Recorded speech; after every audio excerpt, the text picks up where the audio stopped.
The virtual reality game of the moment is called Chrono Life, and it's considered the best of all in the world, man. And now there's going to be an expansion of this game called Otherworld that's going to have a new continent. The announcement says that what awaits you when you connect is another 100 million players, since this thing is the most played in the whole world. Obviously, everyone comes wanting to take part in great adventures, join it with companions, conquer dungeons and bosses. This is a gigantic world to be explored. The message said is that the new character has been created, and here we are in a vast green field. In the boy's hand, there's a map, and this is King Jisiuk, level 1 beginner. Looking toward the horizon, he says that he's finally here on the new continent known as Otherworld. What he doesn't understand, though, is why is he alone in this place? Where are those 100 million players? Besides that, what's this thing in his hand? Why is he holding the damn shovel?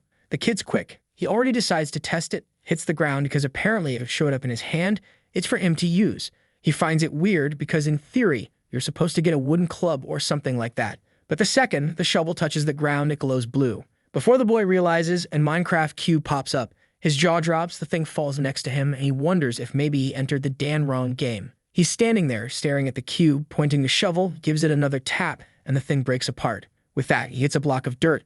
And man, even the curse inventory is exactly the same. He's there, kinda confused. That interface looks similar to one he had seen somewhere before. And then he runs to the tree right away to test it, right man?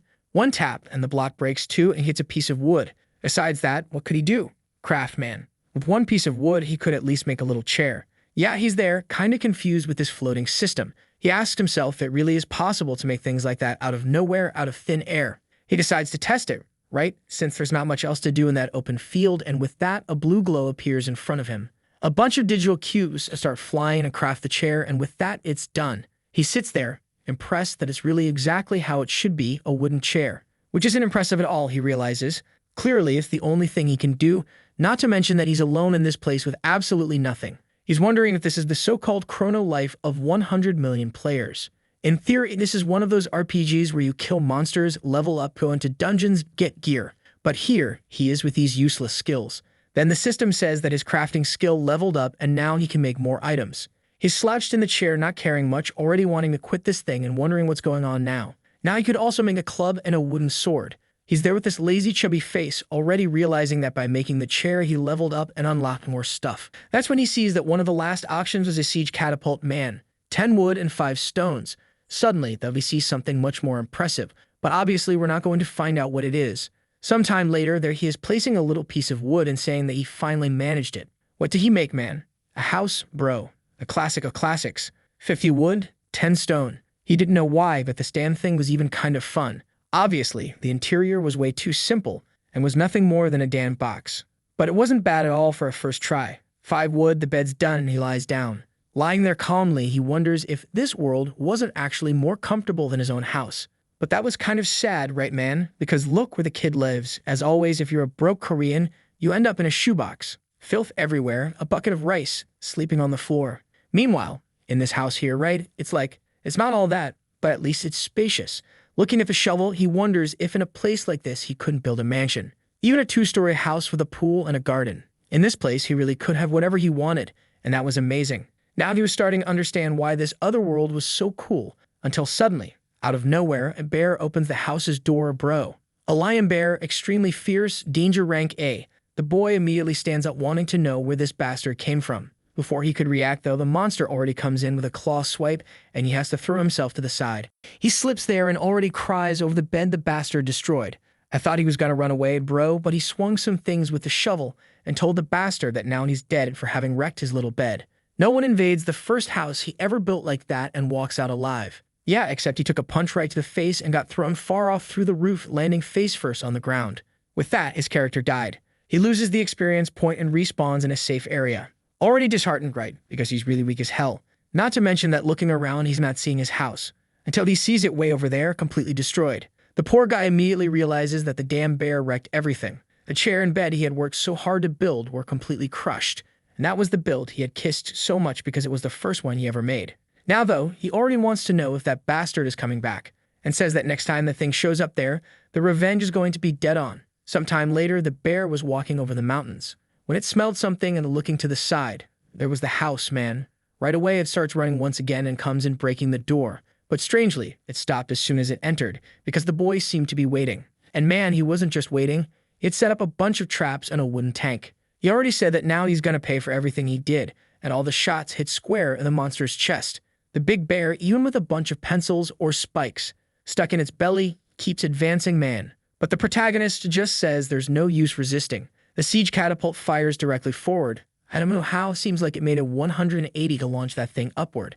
But he adjusted it and boom, right in the middle of the monster's chest. The poor big bear was dragged all across the ground and thrown far off. He walks up with a little shovel asking if the bastard won't come back to life.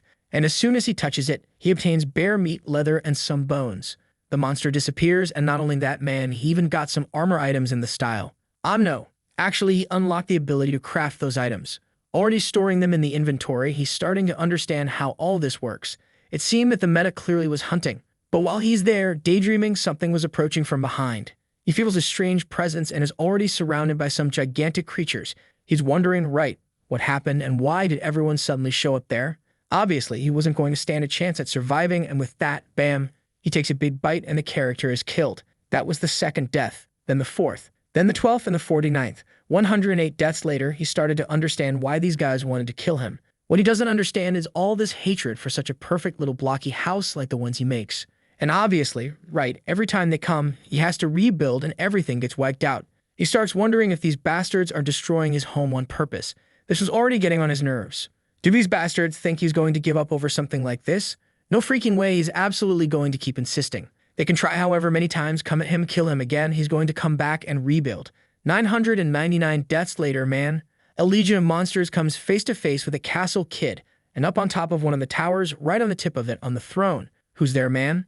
Our boy, telling them to bring the boss or else they're all going to die. A pterodactyl swoops in to attack, bites from above, and a laser goes off and disintegrates the beast.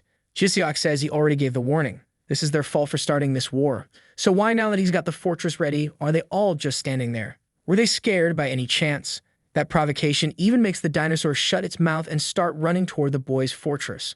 But the kid is in Star Wars mode, and it's just lasers firing from that fortress of his, the creature's banging its head. But the second they touch it, fire bursts from all four corners. Bro, the entire region is being wiped out in flames. In the middle of all that, there's a kind of pinkish monster there, agonizing, trying to escape. But it looks like it runs straight into what seems to be a real boss, a creature from another world called Granturus. The monster's level is Goat Man. He says that this little pink thing is pathetic for turning its back on the enemy, and with that, crushes it. Jizok says that finally Granturus showed up and warns that this time he'll be stopped.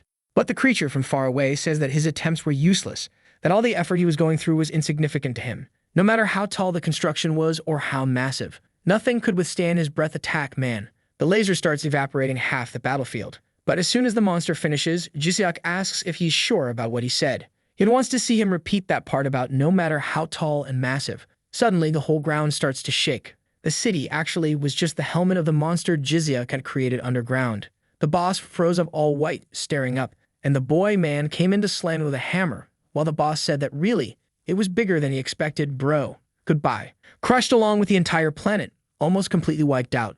Man, from the edge of the horizon, the stars, and the golem he created. With that, the boss Granturus had been defeated, bro with a crater in his chest. Jizuk comes down from the hand of the giant and goes up to the boss. He approaches Granturus and says that finally he's the winner. It's time for him to become material. With that, he acquires the skin, acquires the eyes, claws, scales, heart, and everything else the thing had, bro. He receives the title XXX, and his fame starts spreading even to another world. Now the dominator of that world changed from Granturus to King Jisiok, and now no creature from another world would dare to challenge him. But he raises the shovel and says he's sure this is just the beginning. He wanted to go to another world. With the privilege of being the owner of a world, he could manage anything in another world. I told you he was hyped, man. From now on, he could do anything. On top of a mountain there with a red moon behind him, someone says that Lord Granturus is dead. All the monsters are saying it's impossible, but others are confirming it. The owner of that world has changed. It seems that some of them are from Granturus' elite legion. That black one there, whose commander Doro, orders an investigation. But the Phoenix says it's not necessary. The system never lies. And that's why they all had to prepare to avenge Granturus of blood. The red one orders all forces to be summoned. And the green one says that this time they'll prepare meticulously and tomorrow they'll go for the attack. But suddenly, the whole floor of the place starts shaking, man. They were feeling the footsteps of Granturus, who shows up right in front of them. Right then, everyone gets scared and runs to his foot, saying they would never believe he had been killed. Really, for some reason, the system had lied. Granturus asks if everyone's gathered there, and the creature finds it a little strange. That's when it's revealed that obviously, it's not Granturus. Jiseok had done some bizarre transplants to keep the creature standing, while Granturus somehow was asking to be put out of his misery because it looks like he kind of revived part of him. King Jiseok wants to know if these are the bastards who kept tormenting and destroying everything he built. Now that he's sure, they also deserve the same fate. With that man, Granturus is there with 300 lasers activated, while the monsters are all confused, not understanding what's going on. The monsters try to ask for a little chat first, but no. Boom, man. Take that laser, the entire monster world was vaporized. Next scene, we're back to farming. Lord Doro wants that giant black monster. Now he's green and tiny. He asks the boss if he's not tired, if he doesn't want a little help farming. But Jiseok says no, he's completely fine. He then asks how he survived and why he's so tiny. Doro explains that he can regenerate as long as a single cell of his still exists. The cost of that, of course, is that he becomes small and weak as hell. Jiseok asks if he can kill him now that he's smaller, and he just begs to please be spared. Our boy then wants to know why there's so much rare material in that place, and why they were always trying to kill him. Doro apologizes, but he says he wants the reason, not an apology. Doro then kneels down and says he'll explain. On the day the creator visited, Granturus, the owner of Otherworld, made a revelation. They would have to eliminate King Jiseok. As soon as he delivered this message, he disappeared. The protagonist is kind of confused, wanting to know why they were so focused on killing him, since he's just some random person. Doro just says he has no idea. Doro says it's to be expected. After all, does the bee, focused on living in its hive, manage to understand the mind of the beekeepers? Beekeepers, right? Like the ones who care for bees. Yeah, kind of an uncommon word. Jiseok tells the bastard to quit acting all full of himself and asks if he wants to die. He answers that obviously he doesn't. Then Jiseok wants to know how to find this so-called great creator above everyone else, and he replies he has no idea. But there's something he wanted to ask the master. What exactly is he doing stacking that pile of cubes under his feet? Jiseok says it's very clear. He's building a tower. Doro says that's obvious, but he wants to know why. Then our boy points upward and says he's going to visit up there one day. He's going to build a staircase, obviously, all the way to the moon, man. He asks if that doesn't sound super fun. Doro starts freaking out, asking what kind of nonsense is he talking about. Talking about the relative movement of the stars and the orbit and how it would be impossible for him to reach it and a bunch more stuff, to which Jiseok says that if it's shining up in the sky, it can be reached. It was way more about the adventure than about the reason. At that moment, Doro was certain he was dealing with a complete idiot. The worst part is that this kid controls everything, so he had no choice. The plan for now is to pretend to serve him as a master, and when the right opportunity comes, finish him off once and for all. Next day, clear skies and the construction continues into the night, man. In no time, they had already passed Granturus' height and even Doro was working. Together, the two studied all day long, man, and almost always Doro would fall and Jiseok had to save the bastard, or had to ask some creature to save the scumbag. Shortly after, they couldn't even go down anymore and had to sleep right on top of the base. And any monster that came close to hit the lower part was eliminated by Granturus 2.0. And so the construction kept rising, and they were already at star level. Obviously, it was freezing cold, right, but at least there was no shortage of oxygen since it was a game. They were having fun, but someone was watching all of it, curious about their attempt. It was idiotic, but at the same time, something very interesting. That's why he was going to make sure he wouldn't be disappointed. Maybe when they reach the moon, they deserve a really interesting event.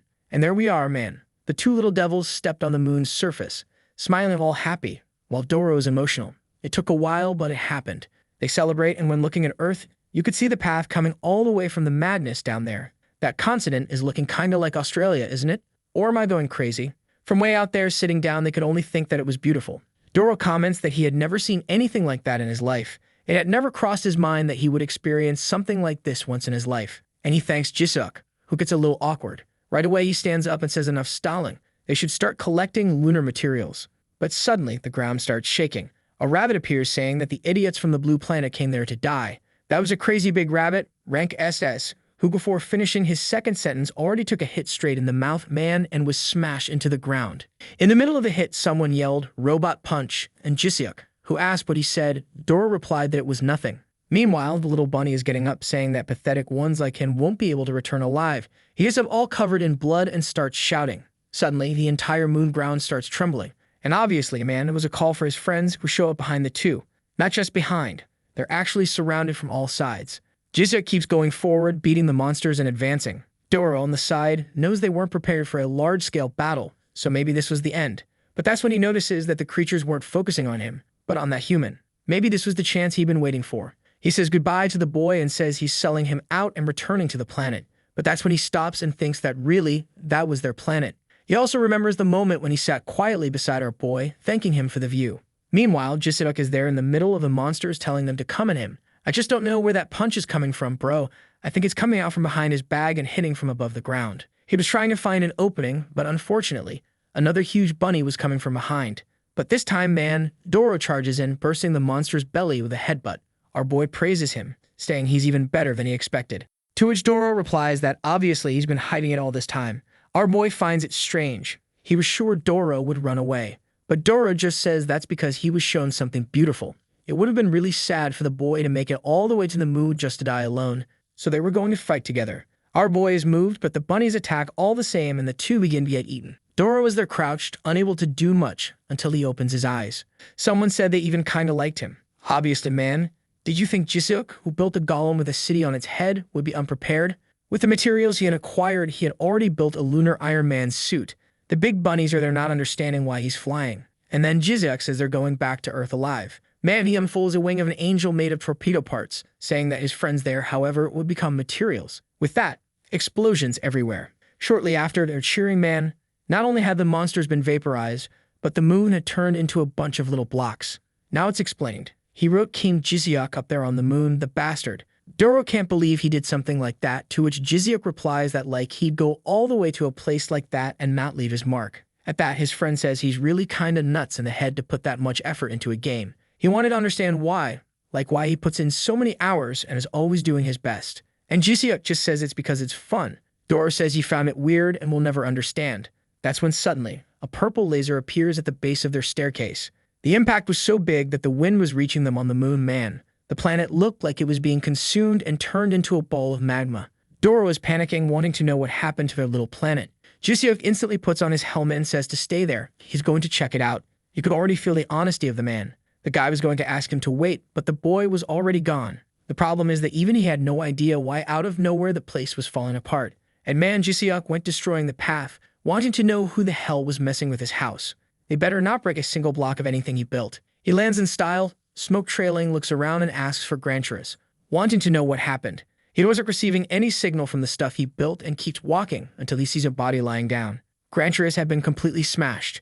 Our boy freezes on the spot when suddenly someone behind him calls for the boss and asks why there are people alive. When he turns around, bro, the guy laughs and tells him to take a look at his weapon. It was hilarious. The weirdo had a little shovel. The little creature that came with the guy tells him not to go too hard after all. The weapon the other guy had was just a twig, guys. I've never narrated this one before, but everyone must know it, right? You recognize it by the game's name, Chrono Life. It's peace with his damn plus 99 stick. And Jiseok wants to know who the hell this bastard is. The guy says if he's so angry, then just settle it with the fight, man. What's this?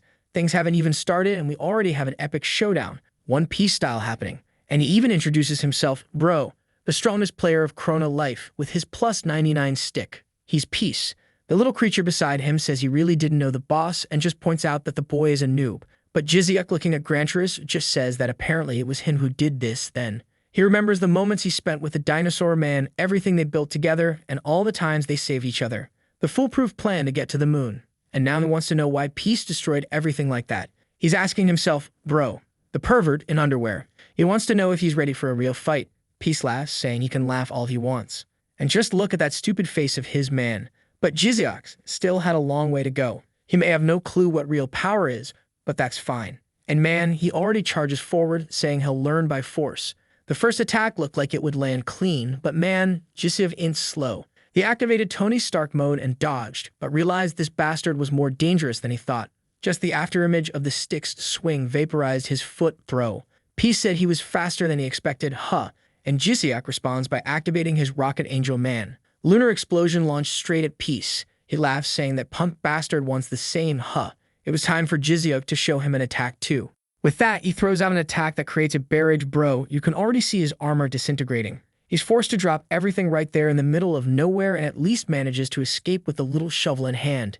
It was time to raise the thing that solves all problems, man. The king's castle rises from the ground. Even Peace is impressed to see the monster lifting up and throwing punches. Peace's little creature is far away, all confused, and our boy's little creature is up there on the moon, watching the impacts happening on the planet. He just wanted to know what was happening to our boy down there, man. But even though the king castle was gigantic, its punch was stopped by the plus 99 stick, and Peace says it won't be that easy. At this point, you're left not understanding how the hell that cursed stick withstood an attack from King Castle. But Peace just says it's his turn now and runs up the arm, reaching the top of the castle. One strike downward and the whole golem evaporates. But Jisiuk wasn't going to die that easily. He stretches a cube upward and activates the summoning of 1,000,000 blocks. The problem is that Peace's attack keeps advancing and he wonders who the hell this bastard it is. But it seems the enemy is also curious about who he is. Even though he's curious though, it's time to end this. In a second, he charges forward and is already face-to-face with Jisiuk, who yells that he's a bastard. Goes in with the shovel. Boom, collision. The commentator can't even keep up with what's happening. Looks like the whole world's gonna split throw. And when I said it was going to split, I didn't think it'd be literally man. The planet was sliced like an apple, cut right down the middle. Urus, Peace's pet, says that once again he really managed to destroy another world, to which Peace replies that the fault lies with whoever built it. They should have made it stronger. However, something catches his attention. The boy's shovel was still glowing blue, and the guy can't understand how the hell this bastard is still alive. Man, Jisiuk was standing, wrecked but still standing, telling that perverted bastard to come at him. But then he collapses. Urus comments that clearly that shovel is very suspicious, and Peace agrees. It's really strange that this kid has a weapon like that and he has no idea who he is. Suddenly, a rift opens behind Peace. He turns to ask who's there, and the guy shows up saying, "It's me, the enemy, the CEO of Chrono Life known as Choi Diope." And man shows up with his secretary. Only our protagonists have cute little pets, while the CEO guy, his pet, is literally a thick-thighed floater. As soon as the two idiots started talking, she already flew straight at Jisiuk, asking if the user was okay. Meanwhile, Peace asks Choi if that one's his granddaughter and tells him to introduce her. She's there trying to wake up Jisiuk, saying that he has to be a little more persistent. She's been working hard for a long time to make him stronger. After so many deaths she caused, he can't give up now, can he? Oh no, man, now we're screwed. The enemy this time is a hot girl. How do you beat that? She's the head of development of another world called Uria. Everyone's trembling, exhausted. Jisiuk tries to ask what she's saying, but just turns his head and says it hurts too much. Then she sees that the boy's fully passed out. What the? She plants a kiss on him, man. This girl's a savage. I'm all confused there, bro. She's in the middle of the split planet, pulls back her plump lips and tells him to sleep well. Her beloved user.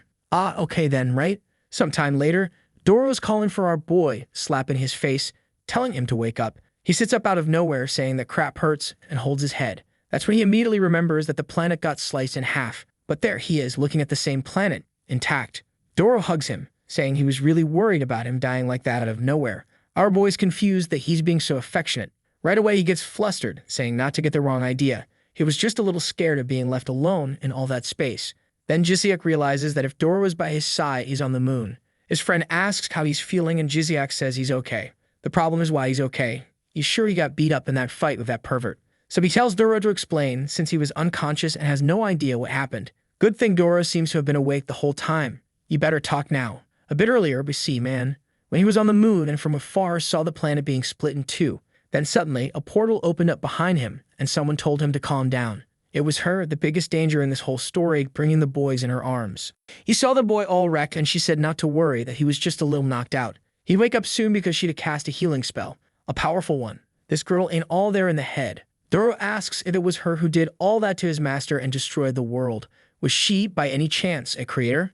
All glowing, she says she's embarrassed to be found out like this. She really was a clever little girl. But he was wrong in thinking it was her who caused all that chaos. Doro wants to know who it was then, and she says it was Peace, one who carries the plus 99 stick. He crossed over from the main server of Chrono Life as the strongest person in the universe. Before, there was a kind of barrier that protected new players, but that barrier was destroyed by him using the stick itself. He might have gone back to the original world, but soon he'll return to this world too, and Peace will be threatened once again. When Jisiuk wakes up, it'll be to tell him all of this, because she's expecting great things from the boy. The two join hands, and she uses her recovery special, man. The two halves of the planet start merging, and in a shine that lights up the entire galaxy, Earth is rebuilt. Doro couldn't believe it, and looking around, he wondered where the girl went. Back to the present, he says that's how it all happened. Jisiuk understood that in the end, he lost. After defeating that damn Granturus, he ended up getting too arrogant, just because he received that title from someone who's the owner of another world. That made him believe for a second that he was invincible. He slams the shovel into the ground, saying he was pathetic, and once again failed to protect anything. Doro says that that guy, Peace, is the strongest person in this universe. Surviving a fight against him is already a big deal, but Jisiuk just says the only thing he did was block with his shovel. Then he pauses to think, how did that happen? How did that shovel block the strongest weapon in the world? He then asks if Doro knows what the shovel is made of. Doro takes a closer look, but unfortunately he's not very familiar with materials. There might be some experts out there who have some idea. When it comes to weapons and ores, obviously no one knows more than the dwarves. They'd all live together over there in the Nelvin mine, where Jiziuk asks if they're good at making things like weapons, and the guy says of course they are, man. Right away, our boy grabs it and says they're going to find those bastards. He wants to know exactly where their location is, and Doro says he doesn't really know where. Our boy says no problem. They'll search straight from the sky, man. It was time for him to head out on another mission, to finish off that damn pervert with the plus 99 who destroyed his house. And that other pervert too, right man? The big one. It would be good for those two to get ready because he was definitely going to make them pay the bill. Meanwhile, in another world, in the land of darkness, a little skeleton is advancing toward the group of adventurers. A swag mantis comes through with a slashing technique and kills everything. His name is Yohim, and he's a level 49 warrior. Another one shows up doing a dark move. That one is Peach Shield. In addition, there's a little bandit called Foxter, the Fox, and a mage called Grace. They seem like they've been farming all day and are getting tired of it, saying it's boring. Yohim explains that it's this easy because this is the difficulty for new users. If the monsters were too strong, how would people who just arrived level up? Obviously, they're an exception, having leveled up way faster than normal. Peach says the people running this place seem really amateur. The server even crashed a bit earlier. The four keep farming, and the Fox says that at this moment they must be the strongest ones on this server, until suddenly Grace stops and looks up. Yohim asks what's up, if she's trying to figure out what that thing is up in the sky, right man? From afar you can see a head with a propeller. You already know what that is. The group, however, is wondering if it's some kind of undiscovered monster.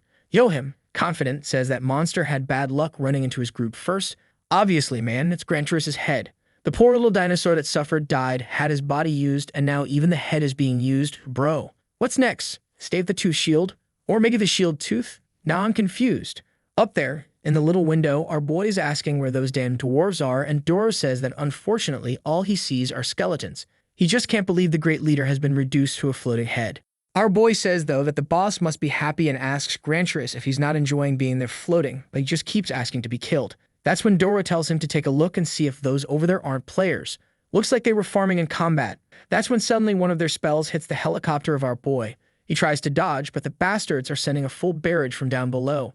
The damn Yohim tells the others to keep applying pressure. Soon it'll fall from the skies.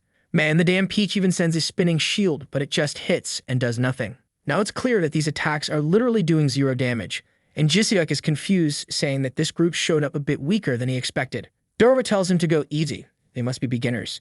Meanwhile, our boy is thinking that after that fight with the damn Peach, he got a little spoiled. The question is, are they gonna let them get away with this or not? And obviously, Jiziuk says no freaking way. If they attack first, they'll have to pay the price. So he calls for Granturus and tells him to blow it all up. The group down below then sees that the head is turned toward them, man. Its mouth opens, preparing the laser immediately, and Yohim is sure they messed up. The Mecha laser activates, vaporizing the entire group of poor souls. He manages to dodge, while the rest are gone. In front of him, there was just a wall of fire, as he says this thing is way too broken. From up there, our boy yells that that bastard isn't getting out alive. With that, lasers rain down, and Yohim is blasted far away. A giant orb there, man, looks like a nuclear explosion. A little while later, the god of the skies lands his big old Granturus head, and Yohim, poor thing, is left there fried. Doro asks if he's really going to try asking the skeletons for directions, and Jiziuk says yes, sounds like a great idea. With a shovel, he hits the skeleton's head and acquires some bones. With that, the Bone Creator ability is unlocked. The activation condition was that he had avenged the skeletons, right, which is what he did. This ability lets him create powerful skeletons using a combination of bones. And man, it's the Sung Jinwoo of Minecraft here, bro. Doro is kinda confused, but the boy says that at least there's no shortage of material around. Sometime later, he says it's done. He clicks on the ground after arranging a bunch of little bones, and a normal skeleton dog appears. A curious creature that likes hugs. Man, I thought he had finished the first one, but in fact, he had already raised an army of weird skeleton creatures. Doro sees that he made some nonsense skeletons with an arm in the eye, reversed waist, floating head, and already tells him to start making some proper things. He looks kind of offended, making a face saying he's just creating works of art, when suddenly, a special event appears. For having created 100 unique skeletons, he now had the right to craft the rarest one. He turns to Doro, says to learn, man, since the beginning, he had a real good little plan. Obviously, the blueprint already loads in memory for crafting, and a huge skeleton in purple glow appears. Both are shocked, and man, a giant mate shows up, calling him master. 1, 2, 3, 4, 5, 6, 7 stars. This bastard's looking like Yu Jio. This was King Pitch SSS rank, the legendary king of the undead. Right away he kneels down, saying he's eager to receive his master's blessing. But Doro grabs our boy, saying to be careful, that this creature is extremely dangerous. Of all the creatures that exist, this one is the most sneaky and cruel. It was very suspicious that he was kneeling, since that doesn't even match his nature. But Jizyuk says he's already made up his mind. The Lish's name would be Pijuduk. For God's sake, what kind of impossible name is that? We're gonna call him Pitch. A mix of Pijuduk and Lick. What do y'all think? I'm not gonna keep saying Pijuduk, man. That name's too much. Pitch thanks him for the name, saying it's excellent. He's thanking me, right? Cause I'm the one who came up with that name this time. Right away, Jizyuk wants to know if he has any idea where the Nelvin mines are. Doro's doubtful, but Pitch immediately says yes. Jizyuk tells him to take them there now, and he pulls out a dagger, saying for sure. Then we cut to a few moments earlier. In the middle of the peaceful forest, all the little animals were drinking from the spring. When that collision between the stick and a shovel happened, the whole forest lit up and the planet was torn in half with lasers shooting into the sky. The world shortly after had to be restored. That didn't go unnoticed by the players, who were disconnected and left confused. In the middle of the throne, there was a demonic eye. In the middle of the river, someone watching a dream and another one sitting on the throne. Everyone was thinking that this new person, the one who received the title of world owner, was drawing a lot of attention. And that day was marked as the advent of kings. Sometime later, look at this skeleton our boy sent flying. What a sick thing. And there he is, partying in the Nelvin mines. But suddenly he says that before anything else, he wants to ask Pitch something, who immediately hides the knife behind his back, nothing suspicious at all. Obviously, Jizyuk tells the bastard right away to stop hiding. He knows he's not planning to let things stay like this, especially since he still has business to deal with in the land of the dead. But they didn't have to worry, they were going to start that now. Pitch, poor guy, is confused, not understanding this random kid, and asks what he means. The two stare at each other for a second, and in the next instant, Pitch is wearing a full set of safety gear. With our boy saying that living in a safe place is a priority for any human, they would gather the strength of everyone to start building some structures in this place. The goal was to create a fortress to protect against any player, and arm it enough so that no one would have the courage to come close. He raises his arms, saying that everyone here is going to work together to protect themselves and ensure safety. The undead are all shouting safety first, while poor Pitch is standing there missing fingers, because that's what happens when you get summoned. Not long after, look at the face this lunatic makes, man. The construction was going full throttle. In the middle of all that, Pitchy tosses the dagger in the air, catches it, and cuts the ribbon. End of the grand opening for the completed construction. The underworld castle tower was finished. It looked like a house from that Habbo hotel. That kind of thing, man. What a mess. Right away, our boy tells Doro to do the final test, who says he's already tired of this. But there he is, with a player plate saying that an intruder has arrived. Immediately, 300 lasers light up in the tower and the poor guy is evaporated. Jizo praises it, saying it's really working. Now he can leave this place without feeling guilty. If an enemy they can't deal with shows up, just shoot a laser in the air and he'll come immediately to help. He pets the little dog, telling him to take good care of the house. And with that, he hops on the bike with Pitch, saying they're heading to the Nelvin mines. Our boy accelerates, leaving the whole skeleton crew behind. Not long after, they're there in the middle of the desert under the sun. Dora was impressed that they finally left Gran Turis behind, man. But Pitch asks if they didn't waste too much time in the dark land. Dora agrees that wasn't even the destination, they shouldn't have stayed there so long. But Jizyuk says they had fun, so it was worth it. Besides, they got a bunch of companions, and the laughing skeleton says he gets it. Seemed like this journey was going to be a good one too. And there they are, Fizz style, under the moonlight, grilling meat, walking on fresh grass, and a while later finding the cave. From the pickaxe at the entrance and all the lights, it was clear, man, they had finally arrived at the famous Nelvin mines. Dora wants to know where the dwarves are, and Pitch says he has no idea.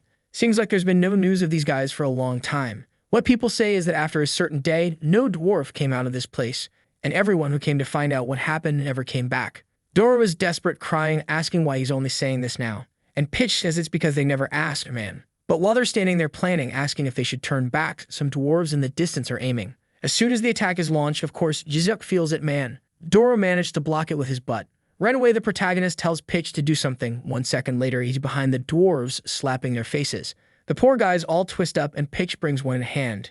Jizyuk is confused, wondering if dwarves in this world have always been this dangerous, and he replies, no, they really used to be more peaceful. This while he slaps the old one in the face, telling him to wake up. The tiny, cutesy dwarf wakes up and tells the humans to hurry and escape from this place. Jizyuk tells them to explain, and the dwarf says that all the creatures in this mine have become extremely evil and violent. Because of that, anyone who enters this place is killed. Right away, our boy wants to know how the old man woke up, and he says he felt a strong impact and suddenly came to. Then he smiles, saying that apparently this is going to be easier than he thought. The cure for a situation like this is physical therapy, and he calls for these weird dwarves to come at him. The mini-army charges forward and Jishyuk heads in, but Pichi simply activates a missile ability and the magic guy already goes out beating everyone. A little bite from Doro and a punch from our boy. Yeah, since he can't hit with full strength or the poor guys would be blown up. Of course, the fight was chill. He was even praising Doro, when suddenly, a dwarf comes to stab him in the back. But both he and Pitch turn around and smack the dwarf in the face. Our boy says not to worry, he'll handle this one himself. With that, they keep beating everything up while the little dwarves start waking up little by little. But then one of them changes expression and recognizes the monster. Out of nowhere from one of the walls, a giant hand bursts out. Some demonic eyes spouting nonsense appear, while everyone's asking, what the hell is that, man? Bro, that thing is a demon with 3 mouths, bones in its hand, 3 eyes. It roars in front of the 3 of them. That was an SS-rank cursed zombie dragon brought back by a dark spell. As a vengeful undead, it obviously existed for what, right, man? Revenge, of course. Our boy's dodging the attacks, not understanding why he's the target in this. Meanwhile, Doro's already run to the other side, grateful that he's not the one being targeted this time. Jishyuk starts to realize that this damn thing isn't getting off his back, man, so he pulls out the mighty shovel. Right away, he summons Granturous, man, and throws him at the enemy. The dinosaur lets out a roar, and the boss gets kind of stunned, bro. Doro was cheering, saying that now Granturous is guaranteed, but the two were just staring at each other, man. And now all Granturous can do after all the modifications is lift off just a little until the monster destroys the propellers and everyone runs. Obviously, Granturous needs a body. That's what Doro is yelling at him to do. But our boy says there's no way to build a body, or actually that's when he pauses and realizes that yes, there is. Suddenly, a blue light shines in front of the boss. Our boy uses a bunch of bones and performs a 10-star rank summoning. Obviously, he creates a body for Granturous, who now reaches Go8 level again. The poor boss is already shocked and takes a headbutt and a tail swipe right after. What the hell, man? Poor boss gets launched and can't even stand anymore. Well, yeah, gotta remember that Granturous was the owner of this world until our boy beat him. Instantly, he charges up that laser of his and fires a Kamehameha straight at the boss, who gets disintegrated along with the cave and everything else. The dwarf allies are watching, but there's someone else observing from afar too. A white-haired guy looks to the side and says they beat him and asks the master what they're going to do. The guy just crushes the papers and says that unfortunately, there's nothing they can do. The contract was nullified. That one is the loan shark known as Harkeeter, and the little buddy next to her, the guy with white hair, is Rim. I'm a bit confused. It really looks like a guy. But in the previous frame, there seemed to be some features that suggested otherwise. Now, though, those features are gone. So yeah, I'm pretty sure it's a guy. And from what I've seen here, man, that guy's from another manhwa too. One I don't even know. Back in the cave, the sky was evaporated, and the little dwarves are all scared of Granturous, bro. The only thing left for the boss is the eyeball on the ground, and the dwarves are already hitting it to see if it moves. Jishyuk asks if Doro found anything, who says unfortunately not, which is weird because there shouldn't be any monster he doesn't have info on. But truly, this one is something he's never seen before. They're thinking there when one of the dwarves walks up and says that that thing appeared out of nowhere in the mine. It's Kim, with a green beard, a guy who takes care of this place, and he thanks them for saving them. The boys introduce themselves, shake hands, and say they're excited to get to know him since they've got so many questions for the dwarves. The guy says he's got all the information, and right away, our boy wants to know if he has any idea what the shovel is made of. Immediately, that catches the dwarf's attention, and when he examines it, he says that based on the texture, those curves, that's definitely a material of which he has no idea, right, man?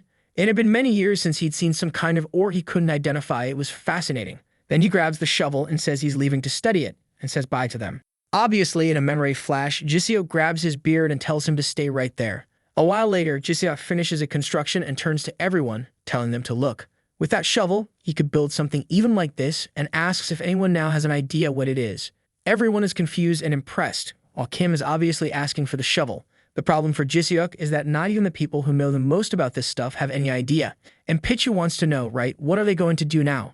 Well, ma'am, if there's any place in this world where there might be more information, that's it. Pichu says it's definitely got to be the starter city, since everyone passes through there at least once. That's when Jishyuk remembers, man, he didn't go through there. He was born in the middle of nowhere, all alone. Meanwhile, back in the starter city, the loan shark asks Rim if the idiot has arrived, who says no. In the middle of that conversation, though, they notice a commotion. Everyone is watching something. Someone's holding a drawing of Granturous, saying they're looking for that boss. Obviously, it's Yohim and his team, the ones who got wrecked, telling everyone to be careful because this creature is extremely strong. If they leave that horrible monster out there, this place is going to be turned into a desert. People are on edge if even Yohim's group, which is the strongest one, is asking for help. then it must not be easy at all. Heater, though, who, now it's clear, really is a man, is just there, saying that everyone's full of energy today. But that's when something catches his attention. From a distance, someone asks him if he's sure about what he's saying. Some knights start approaching. It's the entire royal guard of the city. All of them seem to belong to the Divine Guild. The Red Cloak guys are one of the top 10 strongest guilds, known as the Red Cross Guild. Dang man, the guilds just keep coming. Now the Mage Guild and the Guys with Hats Guild have arrived, and the Bandit Mask Guild too. But there's still one more arriving. This one. Because of the leader, you gotta speak slowly, right man? The currently strongest guild of all, known as Justice, and the blue-haired girl says that together they'll form the World Guild Alliance. And man, yeah, this really is the strongest guild around. That there's the leader, Miss Hawk, and she orders him to say right now where the monster is. Oh man, are they already hunting our boy? But back in the mine, Doro's asking if he's really going to log out, and he says yes. He's going to take a break and then come back to go straight to the starter city. Looks like the old man's going with him too. The girls think it's weird, asking if he's okay just abandoning the place like that. But he says yes, it's been a long time since he's been able to leave because of the monster, and now he's looking forward to a trip. He wants to drink and enjoy an adventure. Chizyuk asks what he's bringing in that huge suitcase, and he already shows a diamond. He was going to take it to sell in the city. Our boy can keep all the money he earns from it. He asks why, but it's obvious, right bro? Because he saved the whole mine. Chizyuk thanks him and says now he'll have to log out. He clicks the button, says bye to everyone, who call him a hero and wave their hands. But man, as soon as he's logged out, there he is back in the shoebox. It's actually more organized than last time, not bad. Off to the side is the only meal he usually makes look done. Some rice with curry poured over it, with some sauce and water or something. And that's it. Honestly, not so bad. I thought he'd be suffering more. But the kid's addiction is unmatched, right man? He sits down to eat and already puts on a little Chrono Life video to watch.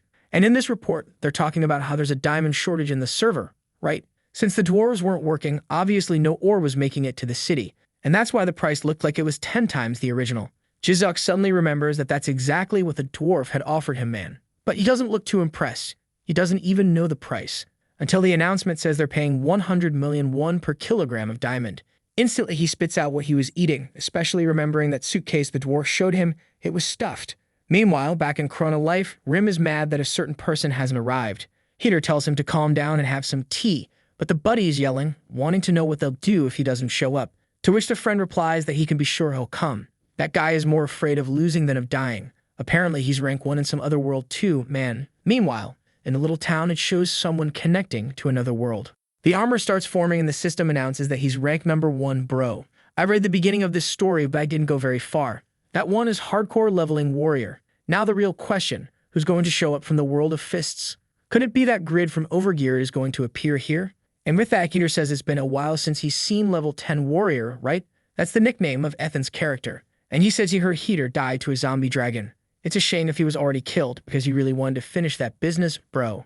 Obviously, he didn't even say it, but he's the rank 1 of the world known as Otherworld. That's when Heater says the person who defeated the zombie dragon seems to have taken control of the Nelvin mine. Ethan immediately says he gets it and asks if he should eliminate this guy. But it's already getting intense. He falls flat on his back like an idiot. And that's when Heater throws the paper, which lands on his face, saying that this is the target. All he has to do is find the person who took over the Nelvin mines and the land of the dead.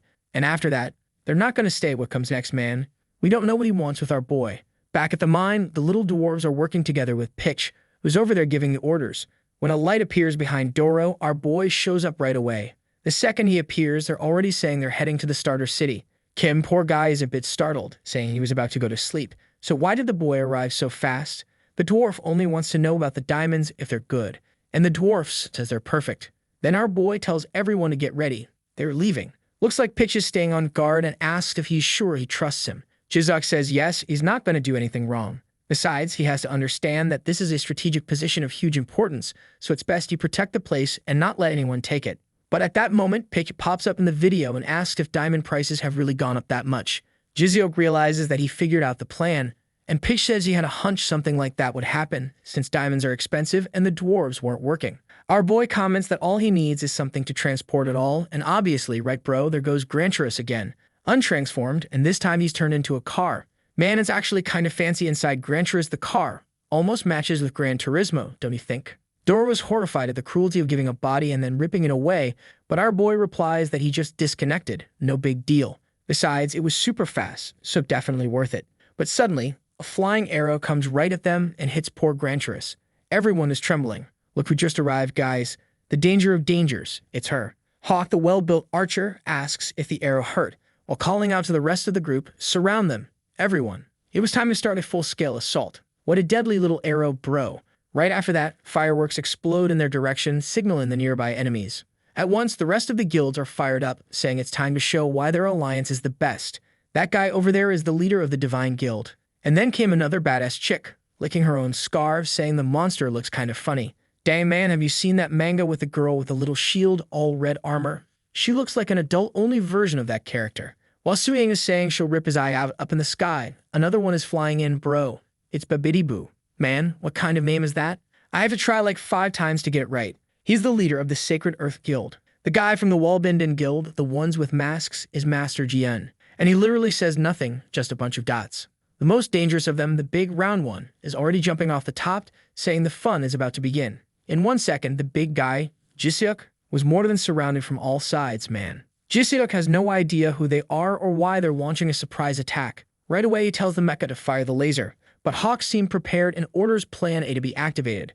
The shot goes off, some dodge, others duck. Jiseok is impressed, and then the knights charge, telling everyone to finish him off. Meanwhile, Babidi says that Yohim's analysis wasn't so bad after all. Speaking of that demon, there he is, man, saying today he'll get revenge on the monster. With his crave sword, he's sure that even if the guy's strong, there's no way he can beat this many people at once. That's when he looks to the side and sees Jiseok there, panting, trapped in glass, staring him down. Suddenly, he opens the hatch, tosses Yohim against the wall, and now everyone who came to attack is a bit confused. But now, man, he's lost his head, says no one's gonna steal his diamonds, no way. A bunch of mechanical legs start kicking people who are being forced to retreat. While they're all asking what he's talking about with diamonds, they're not even there for that. Scratching his beard, someone asks why he's bringing up something like that. But whatever. Now that they've exchanged the first attack, there's no reason to back out. The rest of the group is hyped, saying they agree with him. Even Hawk says that whoever it is, they're now an enemy of everyone. Jiseok is a little surprised they're really going for it. But yep, everyone starts attacking. He's there inside Granturus, waiting, when someone activates the first blade style and everyone nearby gets sliced up, bro. It was the damn Ethan who had arrived, already launching another crescent slash, man. Obviously, our boy and his buddy are standing there shocked, and suddenly everyone has disappeared. Then Ethan comes up next to him and asks if he's the one with the shovel who took the mine. Jiseok wants to know what he'll do if he is. Ethan says now it's gonna get interesting. That's because from now on, he's going to escort him safely to the city. The rest of the troops were further ahead, but Ethan just arrived and another moonlight slash sliced through everyone. Man, the guy was already creating a tornado and asking where that guild alliance went. Even so, the people were brave. They went in. But the guy was dodging with ease. A flame from hell burned them all, while Jiseok just watched from afar. Confused, he even asks if the old man hired this guy, who says no, right? Seeing all that, Jiseok starts wondering who would win in a fight. Pervert versus this guy. While they're up on Granturus' head, Yohanim's group is down below suffering, getting carried again. The girls are already saying that if not even the United Guilds won, they don't stand a chance. But then they notice our boy behind them and start thinking about grabbing some diamonds and getting revenge. The little fox bandit says they'll count to 3 and strike. But before the count even starts, Jiseok appears next to them and says 1 from the count.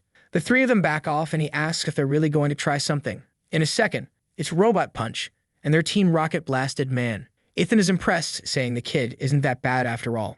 At that moment, he tells our boy that he's doing all this for money.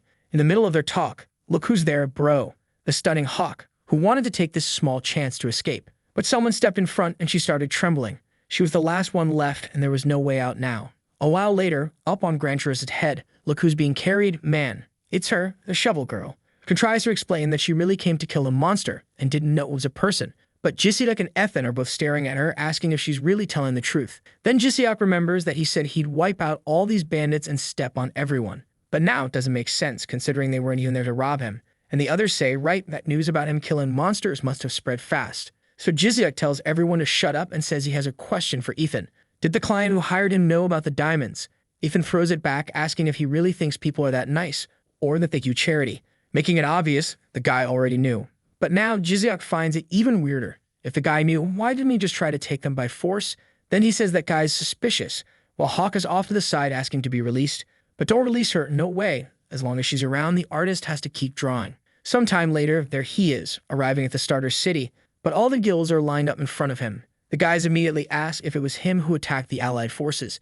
They know exactly what happened to their friends and won't let him in. But that's when someone steps forward.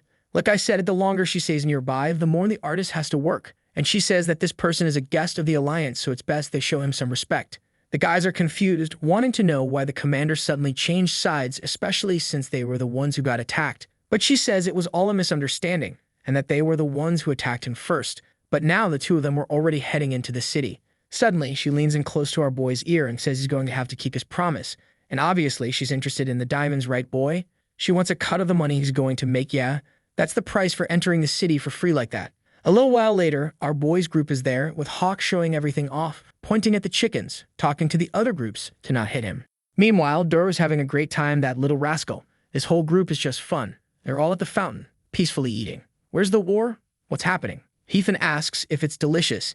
He's getting emotional, saying now he understands why this game is so loved. He was born all isolated and never went through anything like this. Doro as always asks if it makes any sense for them to be wasting time in a useless place like this. Didn't they have tons of rare diamonds to sell? That kills the vibe instantly, and he apologizes. But that's when someone says he needs to talk to the person who hired the guy who saved him. That's when Jiziak notices that the voice didn't come from someone in their group and sees someone sitting beside him. Obviously, it's Heater, who says it's him, the one who hired Ethan to protect him. He introduces himself to our boy and says he deals with loans and other stuff. Yeah, a shady loan shark. And obviously, he's there because Jiziak arrived and didn't come talk to him. Heater scolds Ethan, saying he should have finished the job, and Ethan replies that the boy's in the city, so he's done. Then Heater says fine, but the boy must already know the reason he was brought there. Jiziak says yeah, he wants to buy the diamonds he has. The damn loan shark laughs and says he's a quick learner. But the moment he's about to explain the terms of the deal, everything starts shaking.